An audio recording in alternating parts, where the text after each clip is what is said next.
We are ready for the Goa. खूप दिवसापासून बायको बोलत होती, "गोव्याला जायचंय, गोव्याला जायचंय, गोव्याला जायचंय." मग काय भरल्या बॅग आणि थेट निघालो गोव्यामध्ये.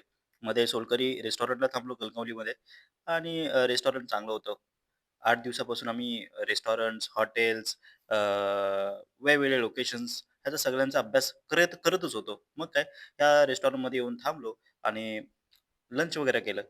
लंचमध्ये स्टार्टर्स घेतले, त्यानंतर मेन कोर्समध्ये काही त्यांचे लोकल फूड खाल्लं. त्याच्यामध्ये वडे खाल्ले, कोंबडी वडे खाल्ले स्पेशली. मग काय बायकोचं पोट भरलं आणि मग परत निघालो. जर्नी चालू केली गोव्याची. तर बघायलाच गोव्यात महाराष्ट्र संपतोय आणि गोव्यामध्ये आम्ही एंट्री करणार आहोत. गोव्यामध्ये घुसल्यानंतर एक तर जाणवलं, की महाराष्ट्रामध्ये मधले जे भाग आहे, रस्त्यावरचा मधला भाग, तो पांढरा होता आणि इकडे येऊन येलो का झाला? ह्याचं काही उत्तर मला काही लास्टपर्यंत भेटलं नाही. गोव्यामध्ये कलंगूटमध्ये पोहोचलो. कलंगूटमध्ये पोहोचल्यानंतर हॉटेलमध्ये थोडीशी विश्रांती केली, फ्रेश झालो आणि मग थेट पोहोचलो कलंगूट बीचवरती. कलंगूट बीचचा माहोल तर खूपच चांगला होता बरं.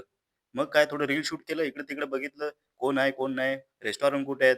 मग काय, मग आम्ही ठरलो गोव्यामधले पहिले प्रवासी, पहिले गोव्याला व्हिजिट करणारे लोकं, ज्यांनी सुरुवात सुद्धा ज्यूस पिऊन केली आणि एंड सुद्धा गोव्याचा ज्यूस पिऊनच केला. Wow! This is the thing that we taking from the Goa. आणि नंतर मग काय संध्याकाळ झाली. संध्याकाळी मग थोडंसं मार्केटला गेलो, इकडे-तिकडे बघितलं. काय-काय घ्यायचं, काय-काय नाही घ्यायचं. मी तर काही घेतलंच नाही आणि घ्यायचं त्या लोकांनी सुद्धा काही घेतलं नाही. मग थेट निघालो जेवण करायला. जेवण कुठे करायचं हा तर प्रश्नच होता. बट आम्ही पहिलेच रेस्टॉरंट बघून ठेवले होते. 3-4 ऑप्शनमध्ये होते. शॅकवरती खाऊया की कुठेतरी जाऊन दुसरीकडे खाऊया. तर आम्ही थेट पोहोचलो फॅट फिश रेस्टॉरंटमध्ये. बायको म्हटली होती, "बाबा मला तर मस्त फिश-बिश खायचं आहे बाबा." येऊन पोहोचलो फॅट फिशमध्ये. रेस्टॉरंट तर खूपच चांगलं होतं बरं आणि हा बाहेरचा त्याचा अँबियन्स आणि एंट्री. मस्त बायको बसली तिकडे थेट बेंचवर फॅट फिशच्या समोर.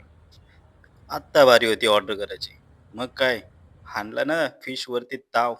घेतली खेकडी-बिकडी तोडायला आणि घेतला होता फिश प्लॅटर. संपवता-संपवता नाकामध्ये दम आला. बायको म्हणे, "मी तर fish lover, fish lover, fish lover." म्हटलं, "आता खाच तू फिश पुढचे 4 दिवस गोव्यामध्ये. बघूया काय खातोय." आणि मजा आली बरं का फॅट फिशमध्ये खाताना. मग काय घेतलीच मीच रिस्पॉन्सिबिलिटी. पूर्णच्या पूर्ण प्लॅटर संपवून टाकला बाबा आणि हा दिवस असा संपून गेला. चला दुसऱ्या दिवशी परत तुम्हाला बघायचं आहे, दुसऱ्या दिवशी आम्ही काय-काय केलं तर नक्कीच दुसरा व्हिडिओ बघा.